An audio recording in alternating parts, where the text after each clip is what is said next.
Noorte murdmakarikas kulmineerus 10. märtsil Haanjas. 5 etapist koosnev võistlussari sai igati väärilise punkti, kui sõideti klassikalises tehnikas ja ühistardist. Päeva kroonis imeilus päikesepaisteline ilm ja rajameister oli teinud suurepärast tööd. Öösel oli ka klassika jälg saanud korralikult külmuda ning hommikul olid samuti miinuskraadid. Nii saidki noored võistelda erakordselt heades tingimustes.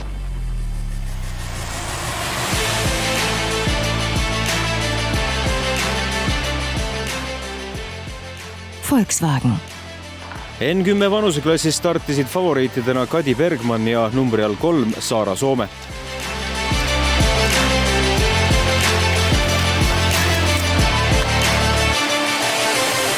Head minekut näitasid rasketel Haanja tõusudel ka number 4 Karmen Nõmmiste ja number 7 Adriana Hiis. Finiši sirgele tuli uhkes üksinduses Saara Soome, kes sai võistelda sisuliselt koduradadel. Mitmed treeningud toimuvad tal Haanjas. 15 sekundit hiljem jõudis finišisse Kadi Bergmann ja 43 sekundit hiljem ületas kolmandana finišijoone Karmen Nõmmiste. Need on siis sinu kodurajad? Jaa, ikka. Kui tihti siin Haanjas trenni teete? Tavaliselt siis, kui klubial on selline külmem, siis tuleme ikkagi Haanjasse tegema. Haanjas on suuremad rajad ja parem sõita.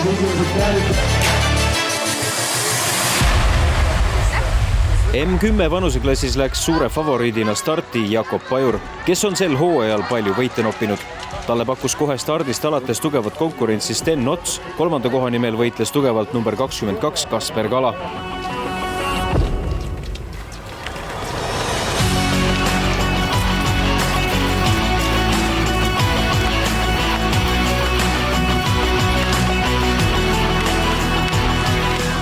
Finiši sirgele tulid koos Jakob Pajur ja Sten Ots. Nad pakkusid vaatajatele tulise lõpuheitluse. Vaid 0,2 sekundiga võitis Jakob Pajur esikoha ning Sten Ots napilt teine. 3. koht kuulus selles vanuseklassis Kasper Kalale. Päris äge lõpp oli teil. Päris kõvasti pidid pingutama täna. Jah, väga kõvasti, väga raske sõit oli. Kohe algusest panite esimestena minema või? Ja kohe algus tundsin nagu hästi, siis läksime kahekesti koos ära. Oli see üllatus ka, et lõpusirgele tulite koos, et pidite lõpusirgel ka nii kõvasti pingutama või olid valmis selleks? Oli valmis selleks, aga lõpus oli ta väga hea.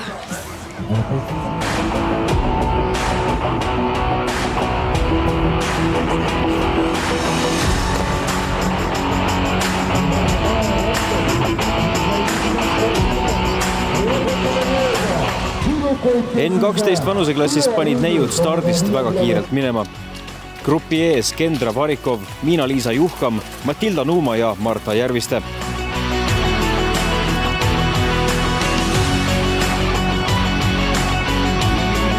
Marta Järviste tuli esimesena finišisirgele ja võttis võidu. Teine Matilda Nuuma, kes kaotas 7,3 sekundiga ja 3. Miina-Liisa Juhkam. 4. sel korral Kendra Varikov. Lõpus olid sa ikkagi finišisirgel täiesti üksi, et millal sa siis nii-öelda selle viimase spurdi tegid? No viimase suure tõusu peal sain ette ja siis jäingi ette. Kuidas rada oli, et sulle see klassikarada väga sobis? Ja mulle väga klassika ja rada oli ka väga kiire. Kas sinu trump on siis rohkem klassikaline tehnika või oled sa uisusõber ka? No mulle meeldib rohkem klassika, aga uismeld ka.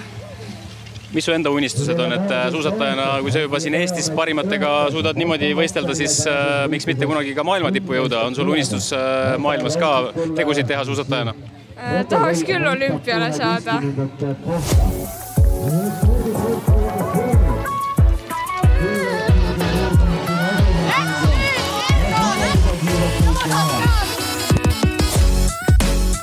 M12 klassis läksid teistel pikalt eest ära number 88 Laur-Marcel Nurmsalu ja 83 Hugo Pasõlev.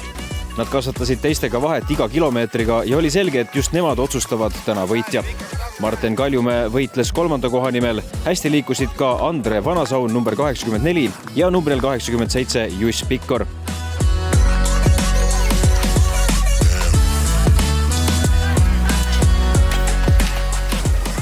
Finiši sirgele saabus esimesena Laur-Marcel Nurmsalu, kes võttis Haanjas esikoha. Teine oli Hugo Pasõlev, kes kaotas Nurmsalule 9,8 sekundiga. Ja 3. Marten Kaljumäe, kes aga üldarvestuses 5 etapi kokkuvõttes võttis esikoha.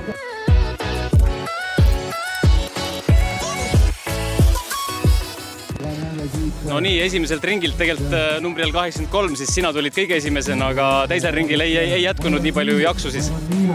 No pidamine hakkas veitsa kuluma, siis enam ei saanud tõusudes kiiresti üles. Millal siis mööda panid?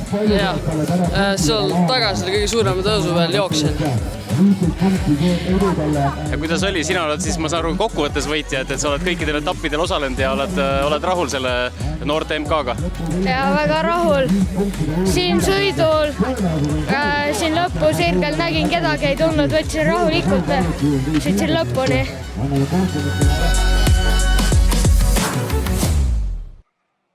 N14 klassis sai rajale Anette Kivimägi. Tema kõrval liikus hea tempoga Maria-Liisa Horr ja võimsate paaristõugetega ka Adele Neitsov number 123. Ja samuti näitas väga head klassikalist suusatehnikat Roxanne Nonga number 126 ja Jette-Le Baumann püsis samuti kõrges konkurentsis.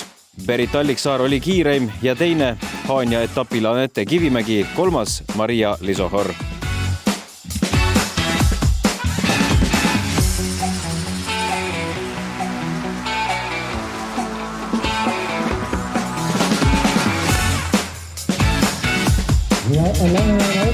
Vaatame nüüd see stardikiirust on meie täitama. M14 vanuseklassis said 5 noormeest teistele eest ära. Kõige kiiremini liikusid Aaron Rehemaa ja Andreas Rääst. Väikese vahega tulid järgi Erik Vahtra, Ilja Snitšarenko ja Jako Harlis-Kala. Aaron Rehemaa ja Andreas Rääst pidasid rajal maha kõva võitluse ja seekord oli kiirem Andreas Rääst.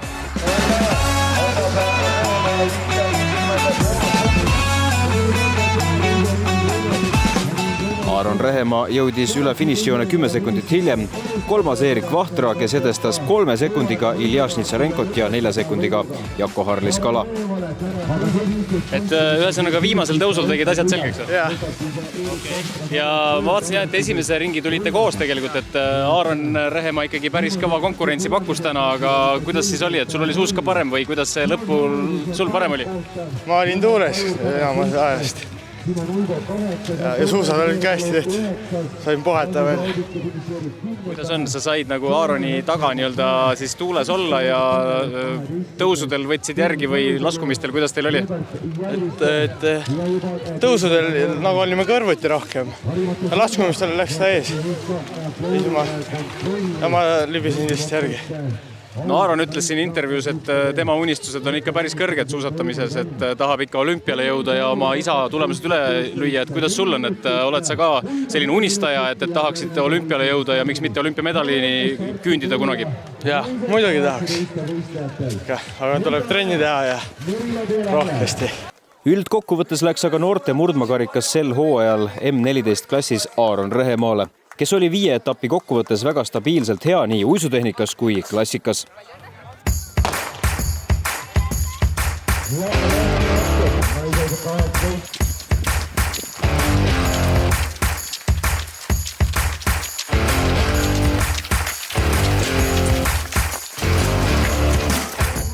N18 vanuseklassis läksid teistele eest 2 väga talendikat noort suusatajat Herta Rajas ja Gerda Kivil. Oli selge, et täna otsustavad esikoha saatuse just nemad. Hästi liikusid järgi ka number 268 Emma-Maria Persson ja 262 Meril Adela Alev.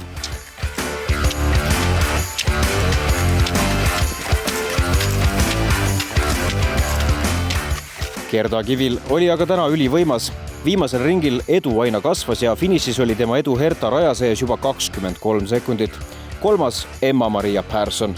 Mulle klassika üldiselt väga meeldib ja täna siin samuti ma tundsin, et väga hea tunne on. Ning siis ma võtsingi kohe esimesel ringil poole peal kuskil, nagu läksin ette ja siis hoidsin head rütmi. Lõpus siis oli väike moment, kus valisin vale koridori, aga õnneks sain ise kohe aru ja läksin tagasi ja parandasin üle ja ma olen oma sõiduga rahul. Kuidas üldse selle noorte MK-ga, et siin alguses oli jook, siis vahepeal oli suusakross ja väga mitmekülgne MK oli, et järgmine aasta jälle? ja kindlasti võib-olla minu fookus natuke on juba kuskil välismaal rohkem ja selle tõttu ma kõigidele etappidele ei saanudki osaleda, et Skandinaavia karikasse tuli vahele aga minu arust noortele just eriti väga hea mõte, et nagu tulebki rohkem rahvast selle suusatamise juurde ja ma näen küll, et see nagu aitab kõvasti kaasa sellele suusatamise nagu arendamisele. No kui perekonna nimi on Kivil, siis üldjuhul ikkagi medal tuleb, et kuidas te siis nii tugevaks olete saanud? Ralf Kivil ja Stefan Kivil ja Gerda Kivil ja kõik on nii head. Eks ja ma arvan, et meie vanemad on väga head tööd teinud, et juba väiksest saati meid igale poole kaasa võtnud.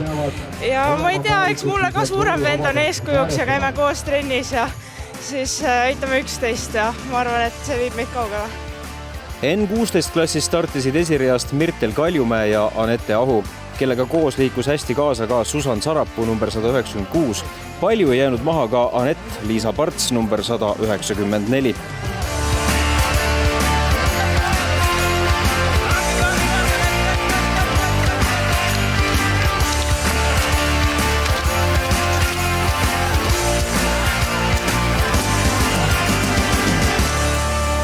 Esimene oli selles vanuseklassis Mirtel Kaljumäe, teine Anette Ahu ja kolmas Susan Sarapuu.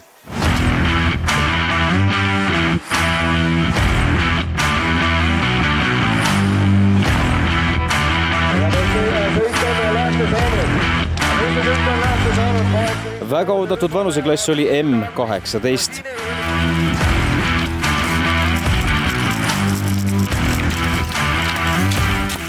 Kui Igor Snitsarenko sai selga liidrisärgi ja numbri all 292 oli stardis Juss Leiner, siis ühe favoriidina oli kahtlemata stardis ka näiteks numbri all 298 Toni Andree Saarepuu, kes Anti Saarepuu poeg ja ta sai ikkagi võistelda sisuliselt oma koduradadel.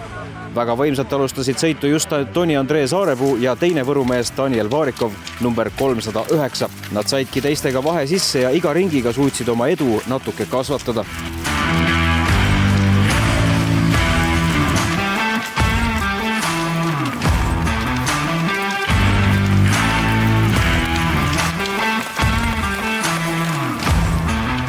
Lõpusirgele tulidki Daniel Varikov ja Toni Andree Saarepuu koos. Seekord oli lõpukiirendus parem Daniel Varikovil ja temale Haanja etapi võit. Kolmas oli Jekaps Skolnieks, 4. Juss Leiner ja 5. Igor Snitsarenko. Oskar Lehto tuli 6. üle finišijoone.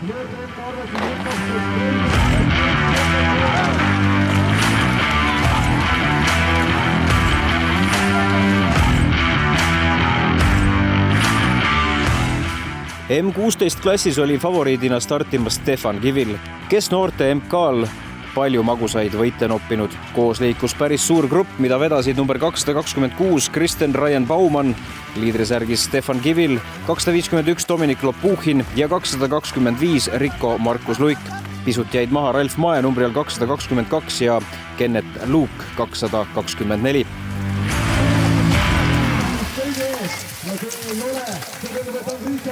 Lõpusirgele tulid neljakesi Baumann, Kivil, Lopuchin ja Luik. Tihedas finišieitluses sai Kristen Ryan Baumann napi võidu. Teine Stefan Kivil ja kolmanda koha sai Dominik Lopuchin. Ülinapilt 4. Rikko Markus Luik. Jaa, täiesti õnnelik, see on ebareaalne. Ma ei arvanud üldse, et ma täna võidan. Ma arvasin, et ma jään üldse kuskil 6. või midagi, aga ma nägin oma võimalust viimasel lõigul ja ma võtsin selle ja ma tegin, mis ma suutsin ja tuli esimene. Kuidas see lõpp oli, et mis hetkel sa vaatasid, et nüüd tuleb panna ja äkki tuleb võit ära? Enne viimast kurvi nägin väliskurv täiesti vaba, keegi ei võta ja siis läksin ja vaatasin, kurat, olengi esimene juba. Võtsin kurvi, vaatan, Kivil on ka selja taga ja siis ma mõtlesin, et no nii, nüüd ma panen, kuni ma panen päkapikke. Ma ei tea, ma ei jaksa kirjeldada seda isegi.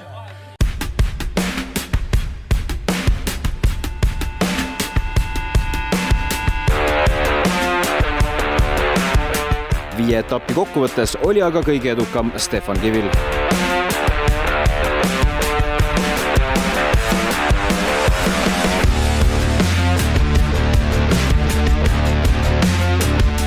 M20 klassis oli stardis Ralf Kivil, kes eelmisel etapil suusakrossis näitas väga head suusavalitsemise oskust ja tegi super aja.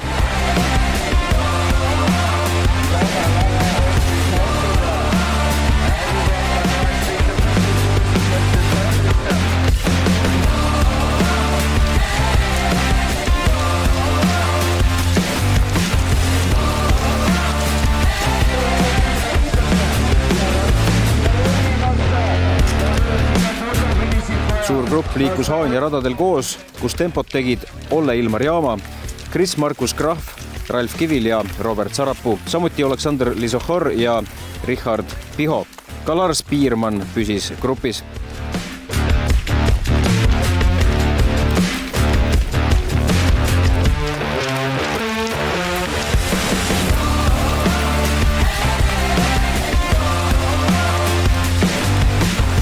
Grupp püsis koos kuni lõpuni ja võitja selgus tihedas grupi finišis. Kõige kiiremad paaristõuked olid lõpus Olle Ilmar Jaamal, kes edestas Kris-Markus Krahvi 0,9 ja Ralf Kivilit 1,1 sekundiga. Üldkokkuvõttes oli aga M20 klassi parim Ralf Kivil. No nii, väike üllatus sinu jaoks, et täna ei tulnud võitu või? Tegelikult üllatus ei olnud, et selline oli suht lihtne rada, mis mulle võib-olla kõige rohkem ei sobinud. Et oleks rohkem tõus, siis oleks äkki võit olnud. Aga jah, teised poisid olid ka täna väga kiired. No kuidas siin viimasel ringil oli? See käis ikka kõva võitlus või? Ja poole ringi pealt hakkas selline, ütleme, pikk lõpu sprint. Ja siis, ütleme niimoodi, et läks päris raskeks. Õnneks oli vist piisavalt, et pronksmedal võtta. Aga väga raske oli ikka viimane ring. Kas lõpus siin võib-olla hea kogemus, et selle rajavalikuga ja kõigega, et võib-olla tulevikuks said midagi kõrva taha panna, et tulevikus veel teravamalt seda lõppu teha? Ja kindlasti, et just ma arvan, et paaristõuke osad vajavad veel harjutamist, et tõusud olid päris head, aga kiiremad osad, neid tuleb harjutada veel. Kuidas sa selle noorte MK muidu kokku võtaksid, et päris lahe formaat ja sulle õnnestus ju suusakrossil teha ikka super tulemused? Ja ma ütleks, et väga lahe selline sari on korraldatud, et just nooremate jaoks ka. Et ise ma pigem ei ole nii tähtis see võistlus, aga ma pigem lihtsalt naudin seda ja just selline ühistart on ka väga lahe distants, et väga hea. Kuidas siis Kivilid nii tugevaks on saanud, et Gerda Kivil ja Ralf Kivil ja Stefan Kivil ja nii edasi, et teil on ikka suusapisik on kõvasti veres, jah? Ja, et me kõik oleme juba väga väiksest peale suuskadele suunatud, ütleme. Ja ma arvan, see ongi see, miks me nii head oleme. Et see on andnud väga suure eelise siis. M23 kiireim oli Ron Antero Borissov, teine Kasper Lee ja kolmas Hugo Johannes Nurk. N20 kiireim oli rajal numbri all 282 sõitnud Gretel Kaljumäe. Head kiirust näitasid ka 279 Triinu Kressmer ja 281 Liis-Marii Kaso. Just selline oli ka esikolmik. N23 kiireim oli Lisbeth Liiv, teine Laura Lään ja kolmas Kätlin Kukk. Noorte MK-l osalejad kinnitasid, et neile sari väga meeldis ja uuel aastal soovivad seal taas kord osaleda. Kohtumiseni juba uuel hooajal.